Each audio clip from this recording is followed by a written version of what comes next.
அனைவருக்கும் வணக்கம். நேத்திக்கு நம்ம கல்விய பத்தி பார்த்துருப்போம். இன்னைக்கு வந்து நம்ம வந்து மருத்துவத்துறை பத்தி பார்க்க போறோம். இந்த மருத்துவத்துறையில பார்த்தீங்கன்னா, அங்கங்கே போலி டாக்டர்ஸ்லாம் இருப்பாங்க.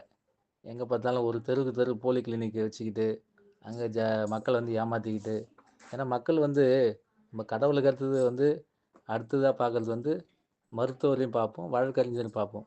ஏன்னா மருத்துவர்கிட்டயும் வழக்கறிஞர்கிட்டயும் உண்மைய சொல்லணும்னு சொல்லுவாங்க. அதுபோல கடவுளா நம்ம பார்க்குற மருத்துவர் வந்து நமக்கு வந்து எப்போதும் நமக்கு வந்து கரெக்ட்டா இருக்கணுங்க.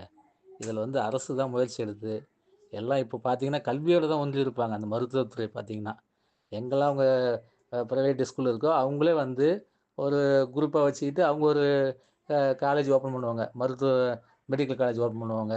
அடுத்தது ஹாஸ்பிட்டல் இருக்கு அங்கேயே. எல்லாமே அவங்களே வச்சு பண்ணுவாங்க. இதே போல எல்லா இடத்துலயும் பிரான்ச்சஸ் இருக்கும். அவங்க பார்த்தீங்கன்னா, அ அதிகமான கட்டணம் இருக்கும். ஏன்னா, நம்மளால உள்ளே போ முடியாது. ஏன்னா, பெரிய பெரிய ஆளுங்கலாம் அங்க தான் வந்து பார்ப்பாங்க. ஆனா, இதே நம்மள மாரி அந்த வசதி இல்லாத ஆள்லாம் என்ன பண்ண முடியும் சொல்லுங்க? இப்போ ஃபார் எக்ஸாம்பிள் வந்து பூந்தமல்லிலேருந்து ஒரு ஆம்புலன்ஸ் போறாங்க. ஏதோ அவங்களுக்கு ரொம்ப உடம்பு முடியலன்னு சொல்லிட்டு. அவங்களால வசதி இல்ல. அவங்க அங்கருந்து சென்ட்ரல் போறதுக்குள்ள ஏகப்பட்ட டிராஃபிக் இருக்கும். போவும் முடியாது.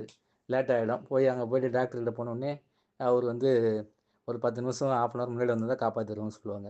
வழியில பார்த்தீங்கன்னா, வழி நெடுக மல்டி ஸ்பெஷாலிட்டி ஹாஸ்பிட்டல்னு சொல்லிட்டு இருக்கும். ஆனா, அங்கலாம் போ முடியாது. போனா அவங்க பணம் கட்டி தான் அவங்கள சேர்ப்பாங்க. ஃபர்ஸ்ட்டு உள்ள போம்போதே என்ட்ரி ஃபீஸ் போட்டு ரிசப்ஷன்ல என்ட்ரி ஃபீஸ் கட்டிட்டு தான் உள்ள எடுப்பாங்க. உள்ள சேர்ப்பாங்களே. அதுபோல இருந்தா எப்படிங்க? ஒரு மனிஷ உயிர் முக்கியமா? இல்ல பணம் முக்கியமா?